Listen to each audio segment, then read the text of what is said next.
સહન કર્યું અને ભગવાનનું એવું આચરણ જોઈને જે એમ કે ભગવાન પ્રત્યે કુભાવવાળા હતા કે અભાવવાળા હતા એ પણ પછી સત્સંગી થઈ ગયા.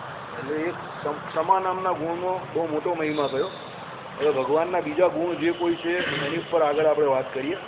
ભગવાન સહજાનંદ સ્વામીમાં બીજો આ સ્વાભાવિક ગુણ વિશેષ હતો શો તો પરનું દુઃખ ન સહન તથા સ્વાર્થની અપેક્ષા વિના તેનું દુઃખ ટાળવા પ્રવર્તવું તે દયા છે.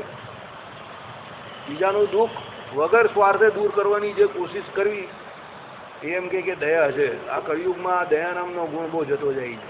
કોઈને કોઈની ઉપર દયા જ નહીં આવતી. હવે ઉલટાનું લોકો એવું બને છે કે ભાઈ કિસી કી તકલીફ કિસી કે લીએ તમાશાને તેવું ન હોય એવું. એટલે દયા નામનો આ ગુણ છે તે દિવસે દિવસે આ યુગના પરિણામે એમ કે જતો જાય છે. ભગવત ભક્તોમાં તો દયા હોવી જોઈએ. દુઃખ વધારે ત્યારે થાય છે કે જ્યારે ભગવત ભક્તો એવું કરે છે, મંદિરે આવનારા માણસો એવું કરે છે. નાના સરખા ફાયદા માટે એટલું મોટું અધર્માચરણ મંદિર આવતા લોકો કરતા હોઈએ ત્યારે વધારે દુઃખ થાય કે તમે મંદિરે આવો, ભગવાનનું ભજન કરતા હો, પછી કેમ આવું કરો? થોડા ઘણા રૂપિયા પૈસા માટે કે થોડા ઘણા સ્વાર્થ માટે બીજાનું એટલું બધું બગાડી નાખે. આપણે એમ શું કરવાનું મન થાય કે આવા મંદિરે આવીને તમે આવું કરો? બરાબર. એટલે દયા, જીવ પ્રાણી માત્ર પ્રત્યે દયા રાખવી એ દરેકનો પ્રથમ સનાતનીનો તો પ્રથમ ધર્મ છે. ઇવન સનાતની તમે કોઈ પણ ધર્મમાં જાઓ, જીવ પ્રાણી માત્ર પ્રત્યે દયા રાખવી એ તો દરેક ધર્મમાં કહ્યું છે. બરાબર. એટલે દયા તો બહુ મોટો ધર્મ છે. મનુષ્ય માત્ર માટે દયા નામનો ધર્મ બહુ જરૂરી છે. કારણ કે એ દયા નામના ધર્મથી જ આખી પૃથ્વી ટકી રહેલી છે. બધા જો હિંસા ઉપર આવી જાય, બધા એકબીજાને મારી નાખે તો પછી આ દુનિયામાં કોઈ બચે જ નહીં. તો ભાઈ રહેવાનું કોણ? સમજો. એટલે આ બધી જે કોઈ પ્રવૃત્તિઓ અત્યારે આખા જગતને વિશે પૃથ્વી ઉપર તમને દેખાય છે એ બધી પ્રવૃત્તિઓ એને કારણે છે. આ દયા નામનો ગુણ જે નીકળી ગયો એને કારણે છે. ભગવાને શું કહ્યું કે ભાઈ સ્વાર્થની અપેક્ષા વિના બીજાનું દુઃખ ટાળવા પ્રયત્ન કરવો એ દયા છે. આ દયા ગુણથી જ જ્ઞાન શક્તિ આદિ ગુણોની ગુણતા છે. જેનામાં દયા છે એનામાં જ જે બીજા ગુણો છે એ ગુણો પણ બીજા માટે એમ કહી કે કેવા પારદર્શક થાય છે. તમે દયા નામનો ગુણ ધરાવતા હો અને તમને બીજા ઉપર દયા આવે અને બીજાનું દુઃખ ટાળવાની તમે કોશિશ કરો એટલે પેલો તમારા નજીક આવે, પછી એ દિવસે દિવસે તમને જાણવાની કોશિશ કરે. હવે એ પ્રથમ જે તમારો ગુણ એને દેખાયો દયા નામનો, એને કારણે જ એને તમારા પ્રત્યે આકર્ષણ થશે. અને બીજા જે તમારા જ્ઞાન શક્તિ આદિ જે કોઈ ગુણ છે પછી એને ખબર પડશે. સમજજો, બહુ ઊંચી વાત છે. ભગવાનમાં જો દયા નામનો ગુણ ન હોય તો ભગવાન ગમે એટલા મોટા હોય, જ્ઞાન શક્તિ બળ વિદ્ય તેજ અને ઐશ્વર્ય, પણ એ કોઈ ભગવાનની નજીક નહીં જાય, એ ગુણોને ઓળખવાની કોશિશ જ ન કરે તો પછી કેવી રીતે ખબર પડે? પણ એ તો ભગવાન ભાવે કુભાવે જે કોઈ ભગવાનની નજીક જાય એ બધા પ્રત્યે દયા કરે એટલે પરમાત્મા કૃપા કરે, દયા કરે એટલે પછી પરમાત્માના બીજા જે અનંત કલ્યાણકારી ગુણ છે પેલા માટે દ્રશ્યમાન થાય. પણ પેલો નજીક જ નહીં આવે તો કઈ રીતે ખબર પડે? હું તમને ને મને જ પૂછું, સભામાં નહીં આવતા હતા ત્યારે કેટલા માણસને ખબર હતી કે ભગવાનમાં 6 મોટા ગુણ રહેલા છે? ભગવાન, ભગવાન શબ્દ તમે બોલતા હશો, ભગવાનનો અર્થ કેટલા માણસને ખબર હતી? અરે હું કહું કે અત્યારે બી મંદિરે આવતા 50-60% માણસને ભગવાન શબ્દનો અર્થ નહીં ખબર હતી. કેટલાને ખબર હતી? ભગનો અર્થ શું? 6 ભગ આવે એ કેટલાને ખબર હોય છે? એ ખબર ક્યારે પડે? તો પરમાત્મા પુરુષોત્તમ નારાયણે કૃપા કરી એટલે ખબર પડી. સમજો, તમારી ઉપર કે મારી ઉપર પણ આ પરમાત્માની કૃપા છે કે જેને કારણે આપણે શાંતિથી બેસીને ભગવાનનું ભજન કરીએ છીએ, સત્સંગ કરીએ છીએ. અને એ કૃપા એટલે શું છે? દયાવસાત, કૃપાવસાત, આ બધા સમાનાર્થી શબ્દો છે. જીવ પ્રાણી માત્ર પ્રત્યે પરમાત્મા દયા જ કરે છે, કૃપા જ કરે છે, એટલે જ પરમાત્માને નજીકે જીવ પહોંચી શકે છે. બાકી આ જીવ એટલો બધો અવળો ચાલે છે કે જો ભગવાન એના અવગુણ જોયા કરે તો કોઈ જીવ ભગવાનની સાપેક્ષમાં જઈ જ નહીં શકે. પણ પરમાત્મા અતિ દયાળુ છે કે જીવના એમ કે મોટા મોટા ગંભીર જે ગુનાઓ છે એની સામે પણ જોતા નથી અને એને માફ કરી દે છે. બાકી જીવ કેટલો અવળો ચાલે, આપણે એમ થાય કે આટલી બધી અવળાઈ, આટલી બધી આળાઈ.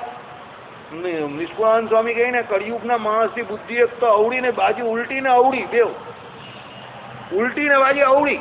એટલે આ કેવી વાત છે? વિચાર કરો. એટલે કળિયુગનો માણસ એમને અલ્પ બુદ્ધિ વાળો નથી ગયો. મેં તમને ઘણી વખત આ વાત કરી છે કે પહેલાં છે ને હું શાસ્ત્રો વાંચતો હતો ને તો મને એમ થાય કે લોકો તો હાલ દુનિયામાં બહુ હોશિયાર લાગે. આપણે 95, 96, 7 સુધીની વાત કરું. પછી શાસ્ત્ર વાંચતો હતો ત્યારે બધું આવું આવે કે કળિયુગનો માણસ અલ્પ બુદ્ધિવાળો છે, અલ્પ બુદ્ધિવાળો.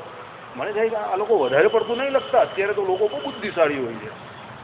પછી જેમ જેમ શાસ્ત્ર વાંચતા ગયા અને દુનિયાનો જેમ આપણો અનુભવ થતો ગયો, બધા ઉંમરલાયક માણસોને મળ્યા ને એ લોકોની બધી તીવ્ર બધી ઈચ્છાઓ જોઈ અને એના માટે એ લોકોને ખોટું કરતા જોયા, આ બધો અનુભવ થયો પછી ખબર પડી ઓ કે આ અલ્પબુદ્ધિ ને અવળી બુદ્ધિ કેમ લખેલી છે નિષ્કુળાનંદ સ્વામીને. જગતની વ્યવહારિક બુદ્ધિની વાત નહીં કરી ભાઈ, સમજો. એ તો સ્વાર્થ બધામાં હોય. વ્યવહારિક સ્વાર્થ તો પોતાનું સારું કરવાનું તો જાનવરને પણ સારું લાગે છે. પોતાના સંબંધીને પોતાનું પેટ ભરવા માટે તો જાનવર પણ મહેનત કરે છે. એના માટે અલ્પબુદ્ધિ એવો શબ્દ નહીં વાપરો. અલ્પબુદ્ધિ એટલે પોતાના મોક્ષ માટે એ પોતાનું શરીર કે પોતાના વર્ષો કે પોતાનો સમય નથી કાઢતો, એટલા માટે એને અલ્પબુદ્ધિને અવળી બુદ્ધિ વાળો કયો છે. બરાબર. એ તો જેમ સત્સંગનો યોગ થાય એમ ખબર પડે. આપણે બહારના માણસને તમે કોઈ સત્સંગ સંબંધની વાત કરો તો એ આપણી ગાંડામાં જ ગણતરી કરે ને એની જોડે ચર્ચા કરવાનો કોઈ મતલબ કે કોઈ મકસદ પણ નથી, કાંઈ એમાં હાસિલ થવાનું નથી. પણ અંદરના માણસોને જ્યારે નથી ખબર હોતી ને એ લોકો અવળી વાત કરે ત્યારે બહુ ભારી દુઃખ થાય. કાલે અંદરના માણસો આવા છે તો બહારની તો કા વાત કરવી. બરાબર. પછી ધીમે હવે એ જોઈને પણ દુઃખ થતું બંધ થઈ ગયું મને. સમજો. એક કરીને આ બધા જિંદગીના અલગ સ્ટેજ આવે.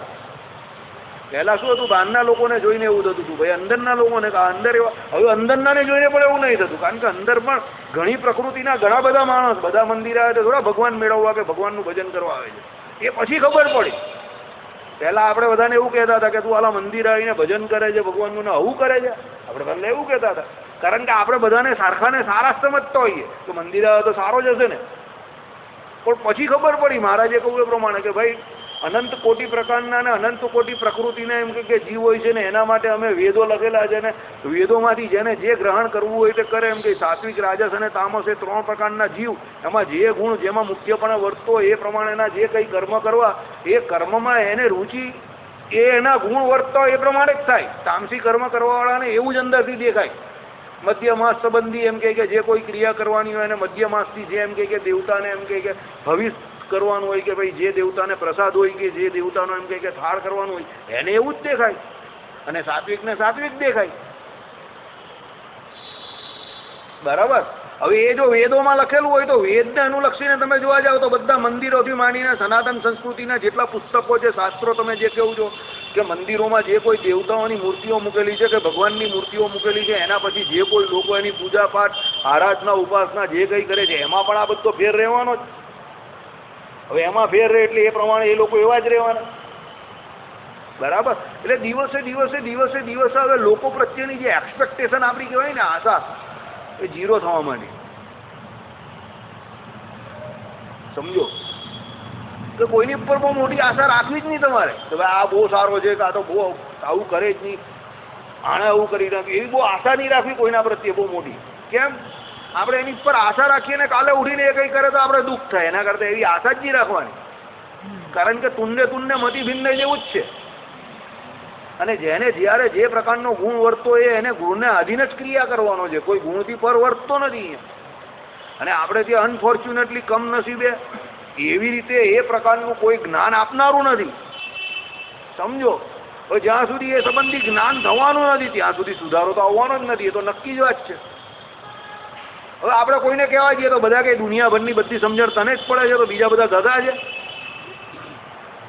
ખબર પડી કે નહીં? એટલે અહીંયા જાણીને પણ કંઈ બોલવા જેવું નથી. જાણીને પણ તમે બોલવા ગયા તો તમે ઉલટી વધારે ગાંડામાં ખપો એવું છે. એટલે તમને જેટલી ખબર પડે એ ભગવાનની કૃપા સમજીને તમારે એ પ્રમાણે ચાલ્યા કરવાનું. બી આઇસોલેટેડ. તમારે જુદા થઈ જવાનું. તમારે એ ટોળામાં ભળવું નહીં. બરાબર. અબ્રાહમ લિંકને કહ્યું ને કે લોકશાહીનો સૌથી મોટો ડ્રોબેક શું છે? ડ્રોબેક એટલે ખામી. અહીંયા બધું ઉરજુડિયું ચાલે છે. પીધેલો હોય કે 100 રૂપિયા આપ્યા હોય કે 500 રૂપિયા આપ્યો હોય એના મતની કિંમત પણ એક, અને પેલો પીએચડી થયો હોય એના મતની કિંમત પણ એક જ. Gold medallist. હવે આ હકીકતમાં તો બુદ્ધિ વગરની વાત છે ને. સમજો. પેલો તો એનો કરી એનો એક, હવે ગોલ્ડ મેડાલિસ્ટ એના મતની કિંમત પણ એક. આ ભાઈ 2 કલાક લાઈનમાં ઉભા રહ્યો હોય તો પણ એની કિંમત એક જ. એટલે અબ્રાહમ લિંકન કહે કે જો ભાઈ લોકશાહીનો આ સૌથી મોટો ડ્રોબેક છે કે આમાં જે વિચારશીલ છે, જે વિદ્વાન છે, એને ખબર પડે છે કે આ માણસ સારો નથી તો બી ગાંડરીઓ પ્રવાહ જે બાજુ જાય એને જેને મત ઠોકી આપે તો પેલા 50 વિદ્વાનો એનાથી કઈ સરકાર બરકાર બને નહીં. બધી માર જુડ જ ચાલે છે, અંધેરી નગરી ને ગંદુ રાજા, ટકેશેર ભાજી ને ટકેશેર ખાજા. એટલે આ બધું જે કંઈ તમને અંધાધૂંધી દેખાય છે, આ બધું જે કંઈ દેખાય છે સમજો, આ તો મને જેટલું દેખાય એટલું હું તમને કહું છું, તમને પણ દેખાતું જ હશે, આઈ ડોન્ટ નો, વધારે દેખાતું હોય કદાચ. આટલું બધું થવા છતાં પણ આ પૃથ્વીને એમને એમ ભગવાને ટકાવી રાખી છે, એમાં જે રસો છે એ ભગવાને ટકાવી રાખેલા છે. ભગવાન પાછા 2 વર્ષ ગમે તે દુકાળ પડે છે પણ પાછો વરસાદ કરે છે, અને આ મનુષ્યને બધાને ટકાવી રાખે છે, આ પશુ પક્ષી બધાને ટકાવી રાખે છે. હવે તમે મને કહો કે ભગવાનમાં દયા નામનો ગુણ છે કે નહીં? આટલી મોટી અંધાધૂંધી મેં તમને 5 મિનિટ સુધી બતાવી. આપણે પાણીનો જ પાઈ બોલો છે કે નહીં? બોલો દયાળુ. આપણે જોઈ ગયું પાણી પાઈ ન જ પાઈએ ને, એટલે તો પરમાત્માને અતિ દયાળુ કહ્યા. હા, 20 માંથી 17 કે 18 ન્યૂઝ અત્યારે અમે સાંજે જોઈને આવ્યા, એટલે ફાસ્ટ ન્યૂઝ આવે ને એમાં 20 માંથી 17 ન્યૂઝ કે 16 ન્યૂઝ એકલા બિહારના જ. આને ગોળી ચલાવી દીધી ને આને મારી નાખ્યો ને આને ધમકી આપી, બધા એવા જ લોકો. હવે આને માણસ કઈ રીતે કહેવા તમારે? આ લોકો માણસની કેટેગરીમાં કેવી રીતે વાતે વાતે તમંચા કાઢતા હોય ને ગોળી કાઢતા હોય, એને માણસ કઈ રીતે કહેવાય? બરાબર. પછી તમે આવું અધર્માચરણ કરો પછી તો કાં ભગવાન એમાં વસે? હમણાં જ એક ભાઈ દર્શન કરતા કરતા પૂછવા આવ્યા કે ભાઈ અધ્યાત્મ અને ધાર્મિક એ બે વચ્ચે તફાવત શું? કઈ તફાવત ખરો કે નહીં? મેં કહું અધ્યાત્મ એટલે આધ્યાત્મિક અને ધાર્મિક એમ તમે પૂછી શકો. અધ્યાત્મ એટલે આત્મા પરમાત્મા સંબંધી જ્ઞાન, પણ એ જ્ઞાન થાય ક્યારે? તમે જ્યારે ધાર્મિક બનો ત્યારે થાય. તમે જ્યારે ધર્મનું પાલન કરો ત્યારે તમને જ્ઞાન થાય આત્મા પરમાત્મા સંબંધી, અને પછી વૈરાગ્ય થાય ને પછી ભક્તિ થાય. એટલે અધ્યાત્મના અનુસંધાનમાં ધર્મ છે. એકલો ધર્મ પાળવાથી કોઈ, મેં કહું કે ધર્મ તો અસુરોમાં પણ હોય. એકલા ધર્મનું પાલન કરવાનો કંઈ બહુ મોટો મહાત્મા નહીં કહ્યું શાસ્ત્રોમાં.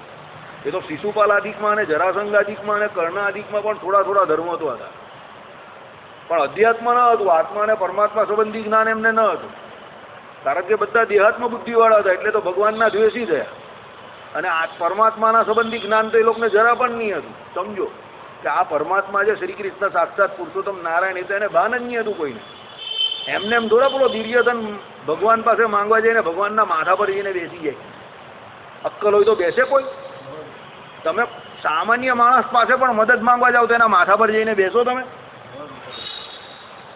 અને અર્જુનજી આટલા સમજુ હતા, મોડા ગયા, બધું થયું ને તો પણ સામે એની બેઠા, હાથ જોડીને બેઠા પાછા ભગવાનના ચરણારવિંદ પાસે. કેમ? ભાઈ ભગવત ભક્ત હતા. એટલે ભગવત ભક્તમાં જ એવી નિર્મળ બુદ્ધિ હોય. અને યુધિષ્ઠિરને ખબર હતી પાછી આ વાતની, તો હું ભલે ગમે એટલો ધાર્મિક છું પણ ભક્ત તો આ છે અર્જુન, મારો નાનો ભાઈ છે. તો પણ જો તમારા ઘરમાં કોઈ નાનો વ્યક્તિ હોય તમારાથી ઉંમરમાં ને તમારાથી કોઈ કાર્યમાં વધારે હોશિયાર હોય તો એ કાર્યને વિશે એને જ મોકલવો. પછી તમારે તમારી એ જગ્યા પર બડાઈ નહીં મારવી. ખાસ કરીને સૌરાષ્ટ્રવાસીઓને કહું, ભલે ખોટું લાગે, સૌરાષ્ટ્રવાસીઓમાં આ બહુ ખરાબ, બહુ ખામી છે. એ મોટો મોટો બધે મોટો મોટો નહીં કરવાનું. તમારા કરતાં નાના ને આ છોકરાને મોબાઈલનું વધારે જ્ઞાન છે, તને આપી દેવાનો મોબાઈલ. લે ભાઈ તું સંભાળ, આપણાથી વધારે ખબર જ છે ને, એને આપી દેવાનો. એમાં કોઈ શરમ નહીં રાખવાની. આ સાહેબ પણ કહે ને મોબાઈલનું કામ હોય તો છોકરાને પહેલાં આપી દેવાનું, આપણે નહીં ખબર પડે. એમાં કોઈ શરમ નહીં રાખવું. પછી તમે બધામાં જ આ મર્યાદાની વાત કરો, હું મોટો હું મોટો હું મોટો. મોટો એટલે હું ભાઈ? મોટાનો અર્થ શું કયો? શ્રોત્રિય અને બ્રહ્મનિષ્ઠ એવો અર્થ કયો? તમને ઉંમરમાં વયો વૃદ્ધની જોડે અનુભવમાં પણ વયો વૃદ્ધ હોવો જોઈએ ને તો મોટો કહેવાય ને. ભાઈ બધામાં જ મોટો. હવે મોબાઈલમાં તમને ને મને શું ખબર પડે એમાં હું મોટો? એને જ ખબર પડે ને. એટલે એમાં કોઈ તમે કંઈ આપણે કંઈ ખોટું નહીં કરતા. ઉલટી એવું કરવાથી જ એ છોકરાનો પણ વિકાસ થશે, એ પણ તમને માનશે. સમજજો કે ના, મારા ઘરના લોકો જે મને વિકાસનો પૂરેપૂરો તક આપે છે અને એનો વિકાસ પણ એમાં જ થશે અને તમારો વિકાસ પણ એમાં થશે. સમજજો, તમને જે વસ્તુ નહીં ખબર અત્યારના જમાનામાં ચાલતી છે તમે એની પાસે શીખી શકશો, એ તમને બતાવશે. એમાં આટલું બાળક હશે તો પણ એમાં કોઈ શરમ નહીં. તમારે એને બાજુમાં બેસાડીને ભાઈ આ શીખવાડતો જરા, કેવી રીતે મેસેજ થાય, કેવી રીતે થાય. હું આ બધું હું છોકરાઓ પાસે જ શીખેલો છું કે મેસેજ કેવી રીતે કરવો ને આને તે મને કાં ખબર હતી. સમજો, આ ફેસબુકના પાના કેવી રીતે ખોલો છું આ લોકો પાસે બધા પાસે શીખ્યું ને મને કંઈ ખબર નહીં. એમાં કાં કઈ શરમ રાખવાની? બધું કંઈ આપણે ખબર એવું જરૂરી થોડું છે. એટલે એવી કોઈ જાતની નાનમ નહીં રાખવી. નાનાને ખબર છે ને એની પાસે લઈ લેવું, કોઈ વાંધો નથી. સમજો, પરમાત્મા આટલા મોટા છે તો પણ ગોપાળ યોગી પાસે યોગ શીખવા ગયા ને, અનાદિ મુક્ત કયા ભગવાન વિશે એવો શબ્દ કે કોઈના કહેવાથી અમે મુક્ત નહીં થયા, અને ભગવાન તો પોતે યોગેશ્વર છે. એમને કઈ યોગ શીખવાની જરૂર છે, પણ આપણા આચરણ માટે કે નહીં કોઈ વ્યક્તિ યોગ કરે છે અને ગોપાળ યોગી નામથી પ્રખ્યાત છે, એનો મોકવાનો ફાયદો પૂરેપૂરો લો, ચાન્સ એમને પણ આપ્યો, ગોપાળ યોગીનું પણ નામ થઈ ગયું, એમને પણ ભગવાનનો નિશ્ચય થયો અને ભગવાન પણ આટલા મોટા સાક્ષાત પુરુષોત્તમ નારાયણ હતા તો પણ એમને યોગી રૂપે એમને ગુરુ રૂપે સ્વીકાર્યા, તો ભગવાનનું પણ કેટલું મોટું થયું એમ કે નહીં આટલા મોટા હતા તો પણ શીખવા ગયા, એટલે એમાં કોઈ શીખવાથી કોઈ નાનો નહીં થતો, યાદ રાખજો, એ ખોટી વાત છે. એ બધી મર્યાદા ખોટી નહીં રાખવાની, મર્યાદા હોય ત્યાં રાખવાની. શાસ્ત્રોમાં કયું તપસ્વી આવે, વૃદ્ધ આવે, વિદ્વાન આવે, એને આસન આપવું, મધુર વચને બોલવું, આ મર્યાદા છે.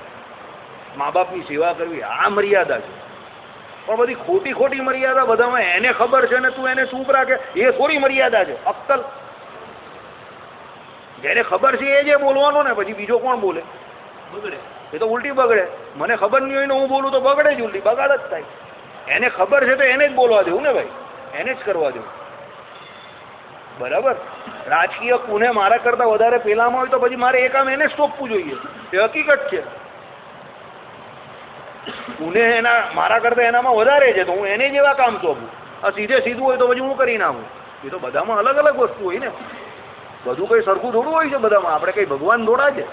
નારાયણ જ એક એવા છે જે સર્વગુણે સંપન્ન છે, અને આ પણ એક દયા નામનો ગુણ છે. આપણાથી નાનાને ચાન્સ આપવો આ પણ દયા નામનો ગુણ છે.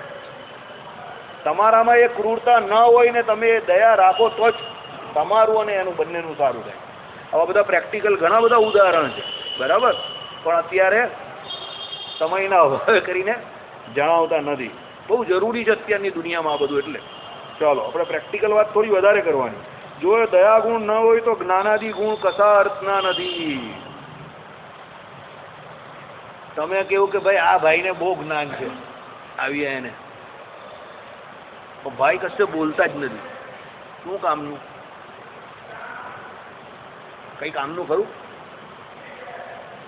જ્ઞાન બહુ છે પણ બોલે જ નહીં તો કઈ કામનું ખરું? જ્ઞાન હોય તો બોલવા તો જોઈએ જ ને, તો જ કામમાં આવે ને, બરાબર. આજે જ્ઞાનનો અર્થ શું થયો? જ્ઞાન એટલે જાણવું. હવે એ ભાઈ જાણે, બહુ જાણે. અરે પણ શું જાણે?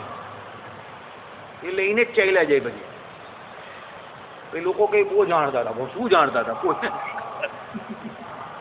બરાબર. એ વાત ખોટી. આવો એના ગુણનો પ્રકાશ કેવી રીતે થાય સમજો. એટલે અહીંયા એ જ કહ્યું શું કે દયા ગુણ ન હોય તો જ્ઞાનાદિ ગુણ કશા અર્થના નથી, બરાબર.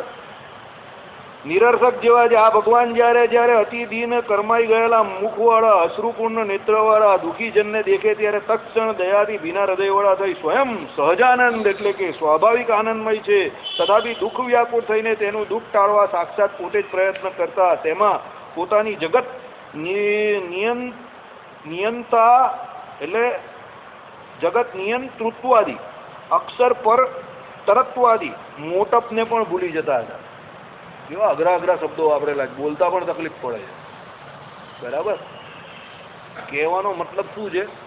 જો એક બહુ મોટી વાત કરેલી, આમ કદાચ કોઈ શાંતિથી સાંભળ્યું હશે તેને ખબર પડશે. ભગવાનને પોતાનું કોઈ દુઃખ નહીં હતું, સમજજો. બહુ મોટી વાત કરી છે. ચલો એક બહુ મોટો શાયર હતો ને, એ કહેતો હતો ને એ પ્રમાણે, मैं अपनी जिंदगी में अपने लिए कभी भी नहीं रोया. वो ऊंची बात है. मैं अपने लिए कभी भी नहीं रोया. अरे जाने दो एक आंसू तक नहीं बहाया, लेकिन लोगों का दर्द देख के पूरा दिल का समंदर बह गया. वो ऊंची बात है. કહેવાનો મતલબ ભગવાનને પોતાનું કોઈ દુઃખ નથી. જગત નિયંતા છે, જગતનું નિયમન કરનારા છે. અક્ષર પર એટલે અક્ષરથી બી મોટા કયા પરમાત્માને, એને પણ ધારક, એના પણ ધારક નિયંતાને શીશી કયા.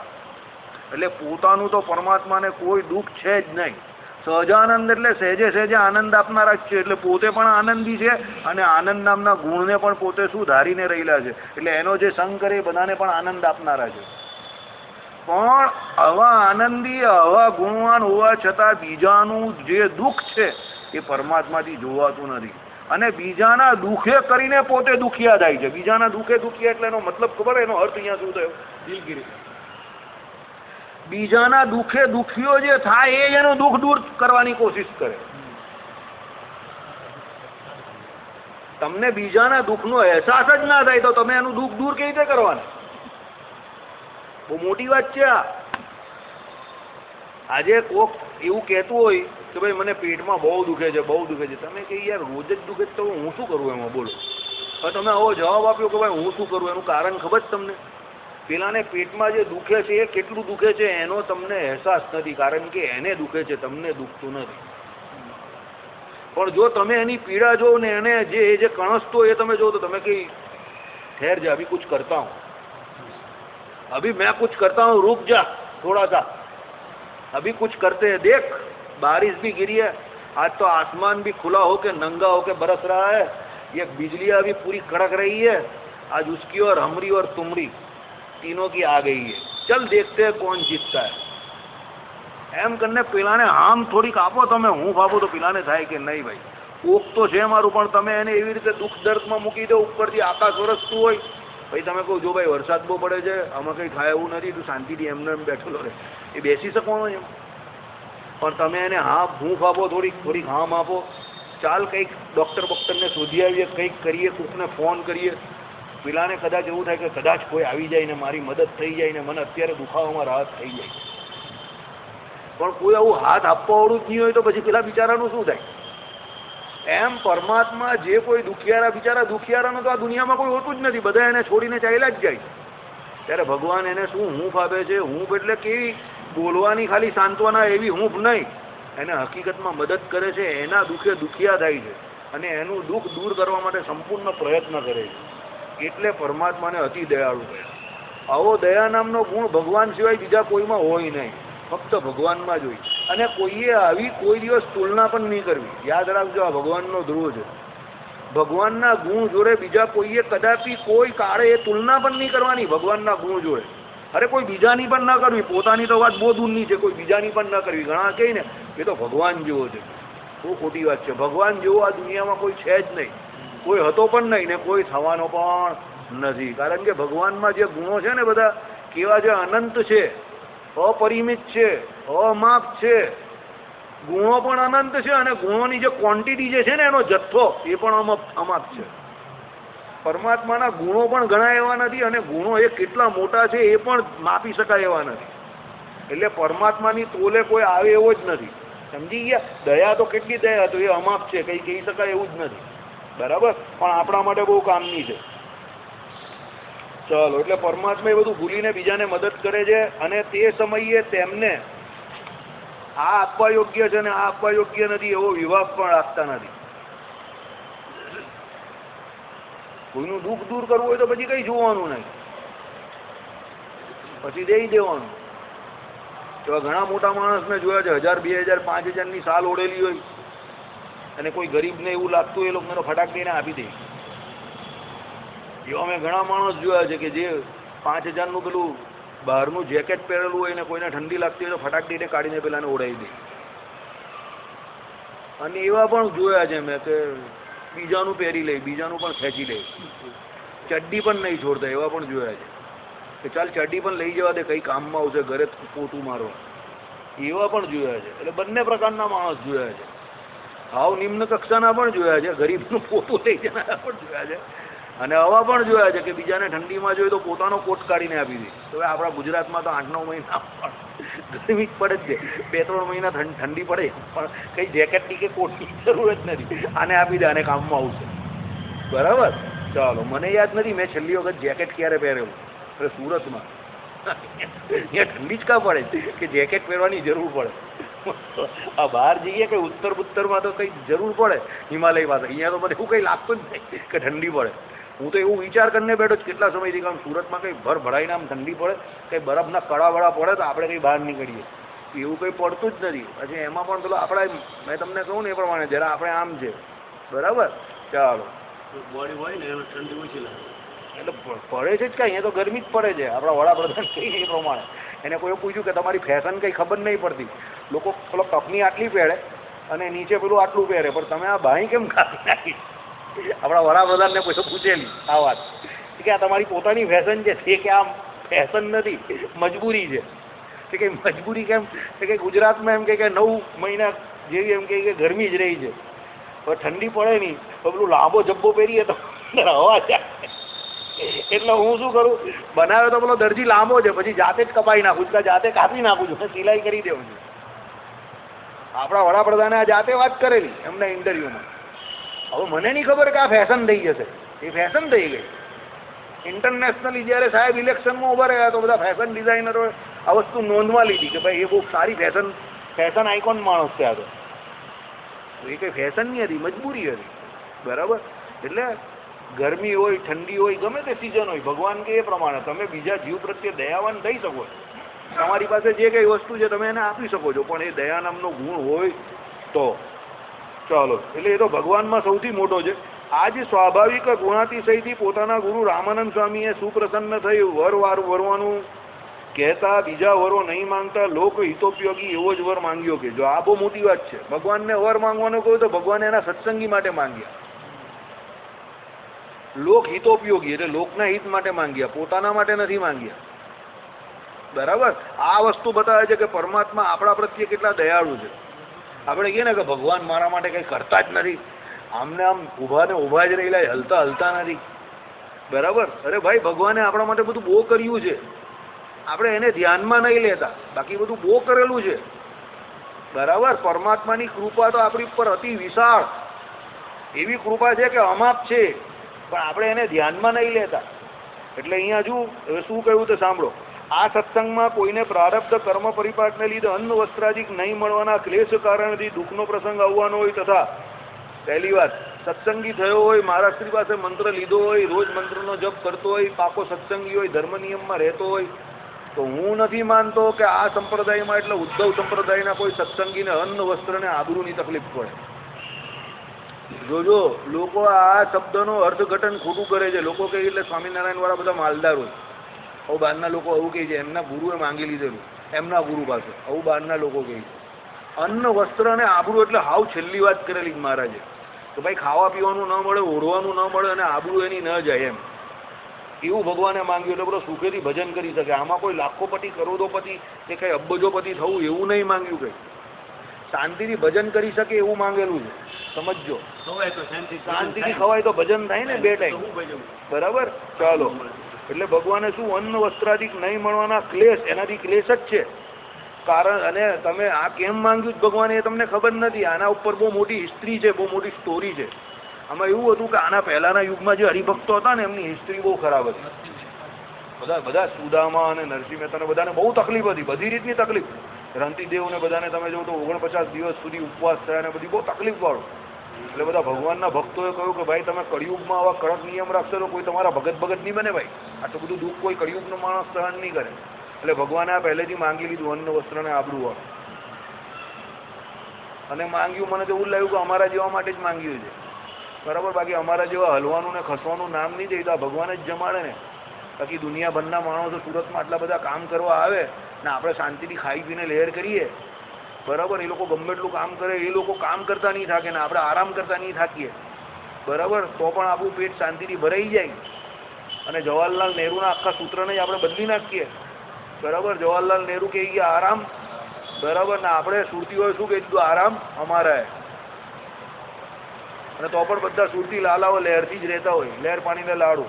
એટલે કોની કૃપા? ભગવાનની કૃપા. અન્ન વસ્ત્ર ને આબરૂથી સુખી, બીજું બધું નહીં પૂછવાનું. ઘરમાં થીંગર થુંગર, કપડામાં થીંગર થુંગર એ બધું હોય, પણ હોય ખરા. બરાબર. ભગવાન એટલી લાજ રાખે ખરા, કોઈની પણ રાખે. એવું નહીં કે સુરતના કોઈની પણ હરિભક્ત થયો હોય ને ધર્મ નિયમમાં રહેતો હોય તો ભગવાન એની લાજ રાખે છે. આપણે તો જોયા છે સત્સંગમાં એવા કેટલા કિસ્સા જોયા છે કે લોકોના મોટા મોટા કામ ભગવાન કરી નાખે છે. કેપેસિટી ન હોય તો પણ કરી નાખે. અને કોઈને કોઈ અણીના સમય પર કોઈને ને કોઈને નિમિત્ત માત્ર કરીને ભગવાન મોકલી આપે. હા, 110% કરે એટલે કરે. ભગવાનમાં આસ્થા હોય તો 100% કરે. બરાબર. ચાલો.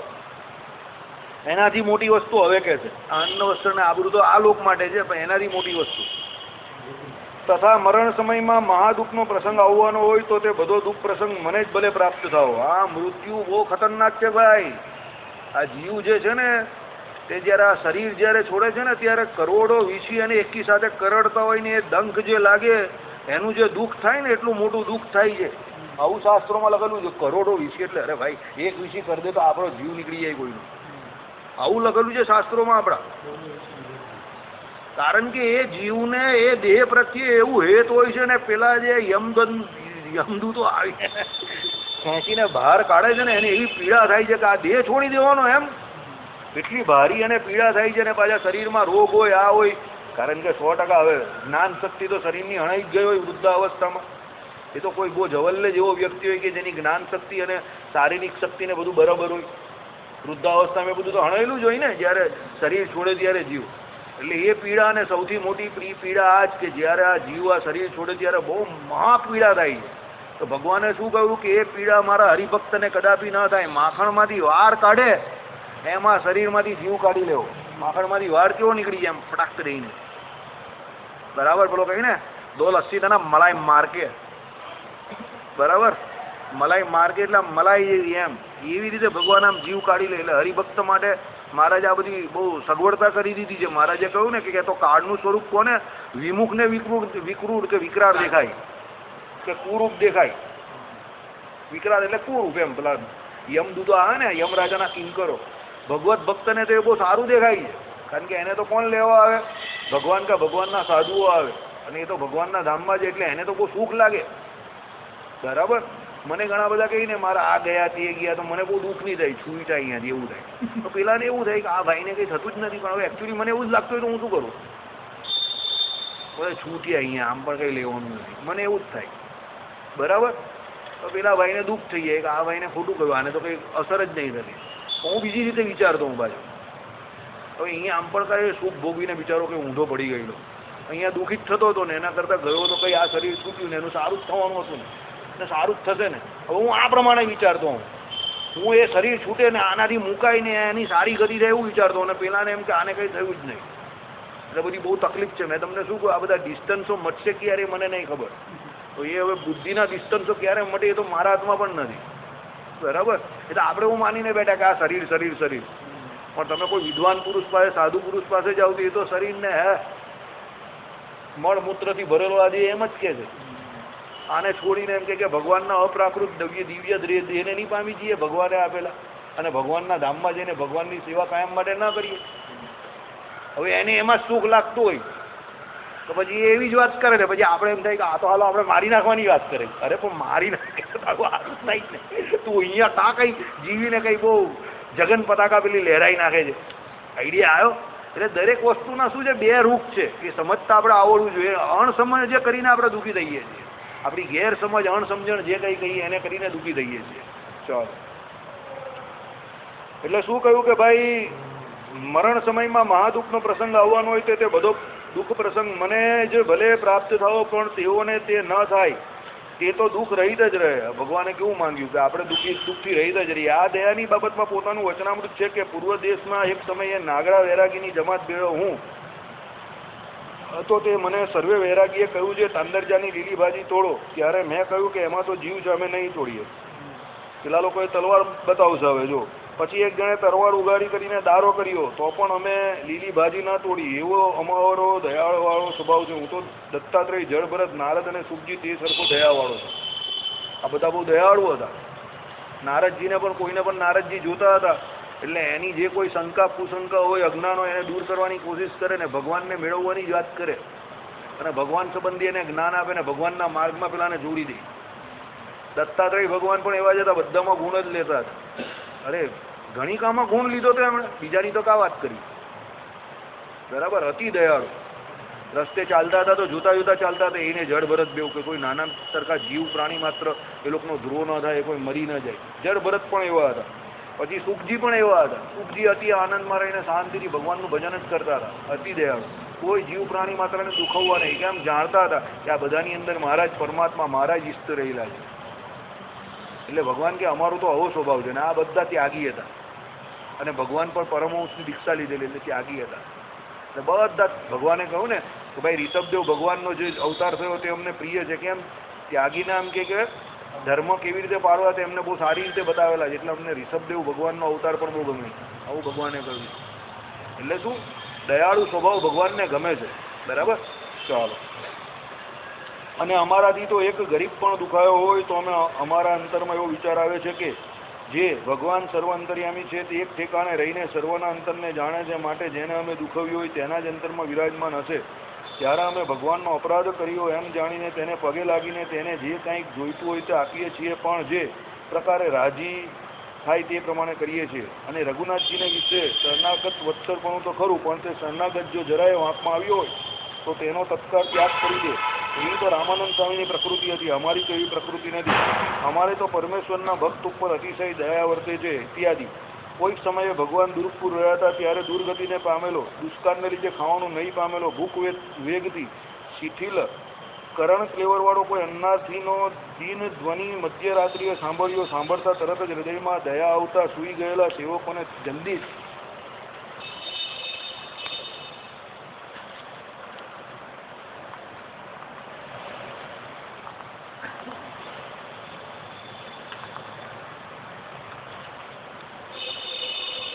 જગાડીને પોતે જ અન્ન સંપાદન કરી તેને જમાડ્યું. ભગવાન અડધી રાત્રે ઉઠ્યા એના માટે સેવકોને જગાડ્યા અને પેલાને અડધી રાત્રે જમાડી. બિચારો ભૂખ્યો હતો ને એટલે. બરાબર. ભૂખ્યો તો કોઈ પણ આવ્યો હોય જમાડી જ દેવો. અન્નદાન બહુ મોટું દાન છે. બરાબર. એકલું ઝાપટવાની વાત નહીં કરવાની. આ ઘણા છે ને પોતે પોતાની સ્થિતિ જાતે નક્કી કરે પાછા. એવા પણ મેં જોયા. હું તો કોઈને આપી શકું એવો જ નથી. હું તો બહુ ગરીબ છું. હું તો બહુ નકામો છું. હું તો બહુ ઓછું કમાવું. જાતે જ ગરીબ બની જાય. અલા પોતે પોતાની જાતને ગરીબડો કે એવા માણસ પર મને બહુ વિચાર. પોતે જ ગરીબ, જાતે જ ગરીબ બની ગયો. કઈ ખબર નહીં પડે મને આમ કેવા કેવા માણસ એમ. 100 રૂપિયા તમે કમાવતો હોય તો ભલે તમે કોકને 100 માંથી 10 નહીં આપી શકો, 2 રૂપિયા તો આપી શકો ને. હવે એના માટે પછી કોઈ એવું ન હોય કે તમારી પરિસ્થિતિ નહીં હોય. સમજજો. એમાં તમારો સ્વભાવ કામ કરતો હોય કે 100 માંથી 2 પણ કોઈને ન દેવાતો હોય. પછી તમને એવી આદત પડી ગઈ તરત લાવ, જલ્દી લાવ, ગરમ લાવ, મફતનું લાવ. અને તમે એમાં રાજી છો કે મને લોકો ગરીબ માને કે પેલો એકદમ નીચો માને. કેમ? એમાં તમને લાભ મળે જ ને. એટલે લાભ લયા કરવાનો એનો. આખી જિંદગી પેલો લાલો લાભ વગર લોટે જાય નહીં ને એવી કહેવત તમારે એનો લાભ લયા કરવાનો. કહું ગરીબ બસ. એવા કોઈ ગરીબ નથી આપણે. ઘણા એવા હોય. બસ લેવાની જ વાત, આપવાની વાત જ નહીં. એક દોર્યું કાઢવાનું જ નહીં. ખિસ્સામાં હાથ નાખે એટલે તો જય સ્વામિનારાયણ. એવી વૃત્તિ ના રાખવાની. શાસ્ત્રોમાં ચોખ્ખું કહ્યું છે ખિસ્સામાં હાથ નહીં નાખો તો પછી એના પછીના જન્મમાં કે ગમે ત્યાં બહુ દરિદ્ર થાય માણસ. અત્યારે એનાથી વધારે દરિદ્ર થઈ જશે. એટલે જે કહ્યો એમાંથી થોડું થોડું કોઈકને પણ દેતા રહેવું. શ્રીપતિમ શ્રીધરમ સર્વદેવ